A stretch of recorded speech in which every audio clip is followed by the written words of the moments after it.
Big Boss Malayalam season 6 live അപ്ഡേറ്റിലേക്ക് പോകാം. Bigg Boss Malayalam season 6 ഒരു റാങ്കിംഗ് ടാസ്ക് നടന്നിരുന്നു. ആ ടാസ്ക് ഇപ്പോൾ അവസാനിച്ചിരിക്കുകയാണ്. ആദ്യം ഓരോരുത്തർക്കും കിട്ടിയ റാങ്ക് ഏതാണെന്ന് നോക്കാം. 1ാം റാങ്ക് അഭിഷേകിനാണ്, 2 ജിൻഡോ, 3 അർജുൻ, 4 ശ്രീതു, 5 ഋഷി, 6ാമത്തേത് സായി, 7 അൻസിബ, 8 റസ്മിൻ, 9 നോറ, 10ാമത്തേത് ജാസ്മിൻ, 11 സിജോ, 12 അപ്സര, 13ാമത്തേത് നന്ദന.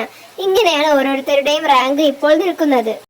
അങ്ങനെ ഇതിലൊരു വലിയ ട്വിസ്റ്റ് നടന്നിരിക്കുകയാണ്. ഇതിൽ 1ാം റാങ്ക് ആയ അഭിഷേകിനെ ക്യാപ്റ്റൻ ആക്കിയിരിക്കുകയാണ് ബിഗ് ബോസ്. ഇതൊരു ക്യാപ്റ്റൻസി ടാസ്ക് കൂടെ ആയിരുന്നു.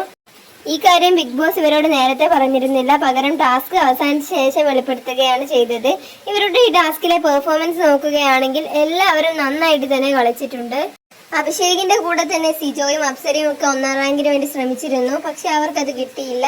അഭിഷേകാണ് ഇനി അടുത്ത ആഴ്ചയിലെ ക്യാപ്റ്റൻ. അടുത്ത വീഡിയോയിൽ കാണാം. സബ്സ്ക്രൈബ് ചെയ്യാത്തവർ സബ്സ്ക്രൈബ് ചെയ്യണേ.